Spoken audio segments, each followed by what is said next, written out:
जलियांवाला बाग कत्लेआम ने भारतीय तहरीक आज़ादी में अहम किरदार अदा किया। कत्लेआम ने आज़ादी की जद्दोजहद में तेजी लाई थी। कत्लेआम से कबल ब्रिटिश इंडिया की शुमाल मगरबी सरहद पर सरगर्मियां उरूज पर थीं। 1913 की गदर तहरीक और 1914 के कामागाटा मारो वाक़या ने पंजाब के लोगों में इनकलाब की लहर पैदा की थी। जब 1914 में पहली जंग अजीम का आगाज हुआ तो बहुत से भारतीय फौजी इसमें शामिल हुए। पहली बार मुल्क से बाहर यूरोप गए भारतीय सिपाहियों में कौम परस्ती और हुब्बुल वतनी का जज्बा उभर रहा था। उन्होंने दुनिया देखी और मुल्क का क्या मतलब है यह जाना। इस दौरान बरतानवी खौफजदा थे कि अगर ये फौजी बगावत पर उतर आए तो उन पर काबू पाना मुश्किल हो जाएगा, जबकि हुकूमत के पास उस वक्त उन्हें रोकने के लिए कोई सख्त कानून भी नहीं था। अंग्रेज एक नया कानून बनाने के लिए फिक्रमंद थे, ताहम रोल्ड एक्ट का मसवदा तैयार किया गया था। रोल्ड एक्ट का मसवदा पेश होने पर इस कानून के खिलाफ एहतजाज किया गया। मकामी सहाफत ने इस पर तफसील से बहस शुरू की, जिसके बाद सख्त कानून के खिलाफ एहतजाजी मुजाहिरे शुरू हो गए। एक ऐसा चीज था जिसमें नो दलील, नो अपील और नो वकील का मैटर था। क्लियर है, इसमें किसी तरह के इसको कोर्ट में नहीं ले जाया जा सकता। पहले क्या था कि किसी भी व्यक्ति को गिरफ्तार किए उसका एक कारण बता दिए। किसी भी व्यक्ति को गिरफ्तार करके पुलिस रखेगी, उसके बाद उसको कोर्ट ले जाएगी, कोर्ट में जाकर के उसको जो भी अपना गवाही देना अपना वकील रख करके, इसमें कोई सिचुएशन ही नहीं था। आपने बिना किसी कारण बताए किसी भी व्यक्ति को गिरफ्तार करके किसी जगह पर कितनाओं दिन के लिए रख लिए। और इसमें एक और खास बात थी, उसमें यह थी कि जो व्यक्ति इसको लागू किया, जो व्यक्ति सजा देता था, जो व्यक्ति जज बनता था, मतलब सारे चीज एक ही व्यक्ति के हाथ में देकर के इन्होंने छोड़ दिया कि बस आपको इनको कंट्रोल करना चाहे तो आप जैसे करो।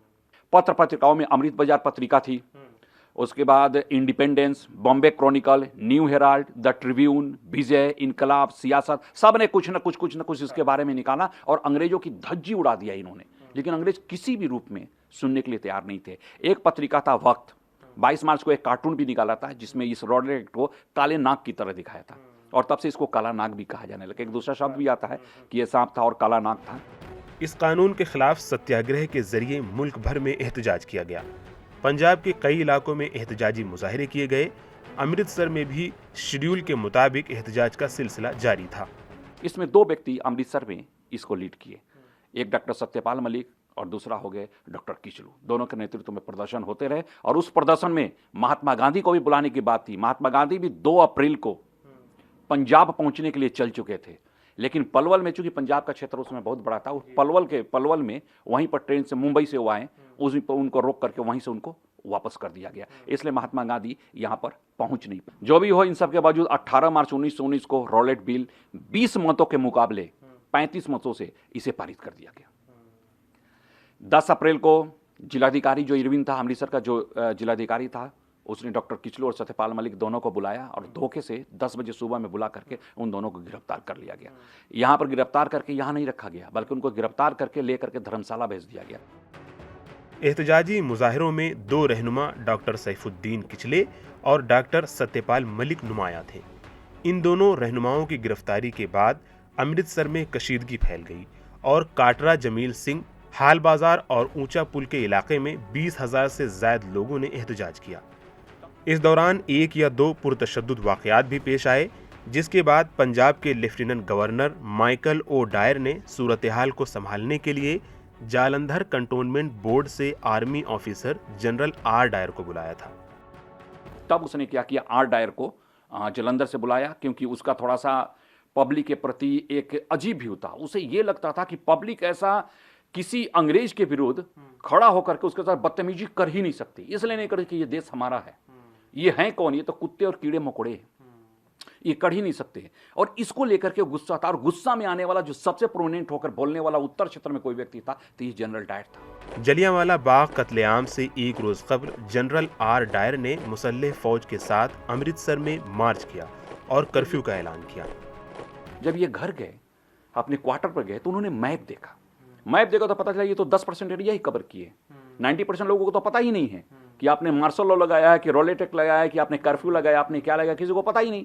तो 10% पर इन्होंने कहा था, और उसी 10% से कुछ नहीं होना था। लोगों को पता नहीं चला, 90% लोगों को पता नहीं चला कि हमारे यहाँ कर्फ्यू भी लगा हुआ है। कर्फ्यू से लाइल्म कुछ लोग जलियांवाला बाग में एक मीटिंग के लिए पहुंचे।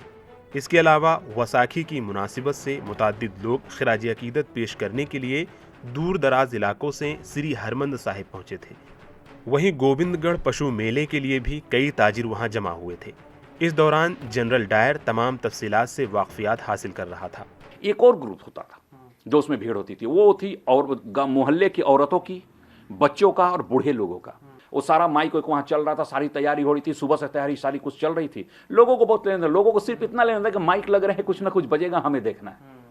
बाकी मीटिंग की बात अलग थी। लोगों को पता नहीं, 90% लोगों को वहां नहीं पता था कि यहाँ किसी तरह की मीटिंग होने वाली है, क्रांतिकारियों की मीटिंग होने वाली है या आज सत्याग्रहियों की मीटिंग होने वाली है। उसे लोगों को कोई लेना देना नहीं था, न्यूज ही नहीं पता चलता था। वहां पर मीटिंग जब शुरू हो गई 1 बजे के आसपास लोग वहां इकट्ठा होना शुरू हो गए।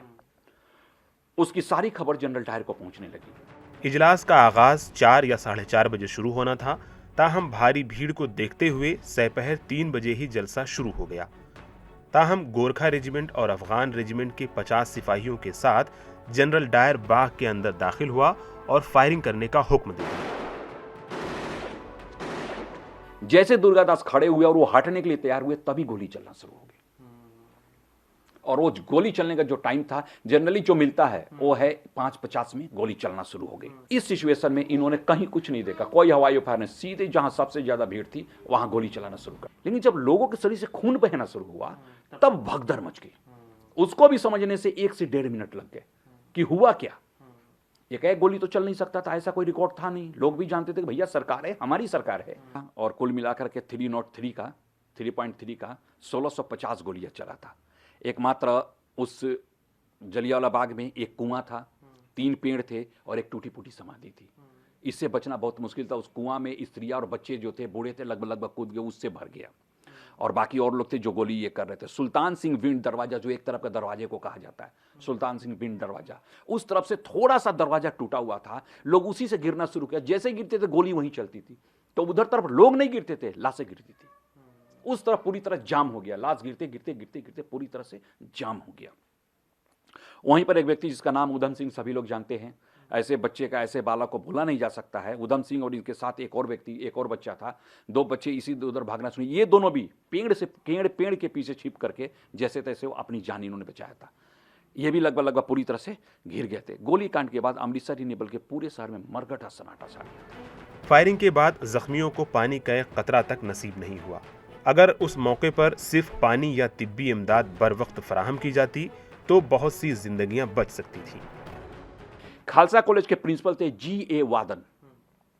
उन्होंने वो गए वहां पर लाहौर में, जहां डायर बैठता था, जो जनरल ओ डायर, जो लेफ्टिनेंट गवर्नर, हाँ वो बैठता था। उसको उन्होंने सूचना दिया कि 5000 लोगों की भीड़ थी, हमें मतलब पुलिस को गोली चलानी पड़ी और गोली चलाने में 200 लोग मारे गए। ये पहला रिकॉर्ड आता है कि 200 लोग मारे गए। पंजाब का मुख्य सचिव था J.P. थॉमसन।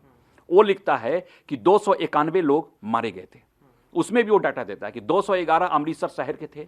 हंटर कमेटी कहती है कि 379 लोग मरे। और बड़े आश्चर्य की बात है, इसको समझने की जरूरत है।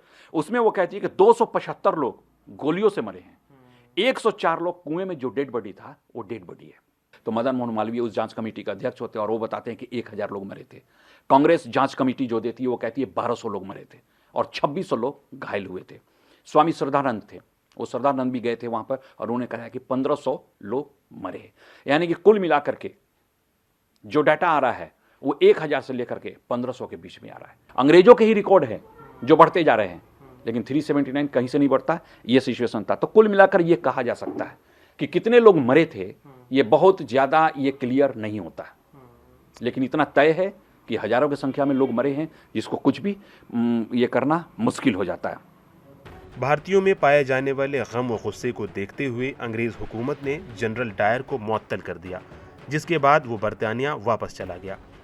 शहीद उधम सिंह ने 13 मार्च 1940 को लंदन में माइकल ओ डायर को गोली मारकर कत्लेआम का बदला लिया। 1961 में हुकूमत हिंद ने शहीद उधम सिंह को जबरदस्त खिराज अकीदत पेश करते हुए एक यादगार तामीर की गई, जिसका इफ्तिताह आज़ाद भारत के पहले सदर डॉक्टर राजेंद्र प्रसाद ने किया था। Bureau report, ETV Bharat.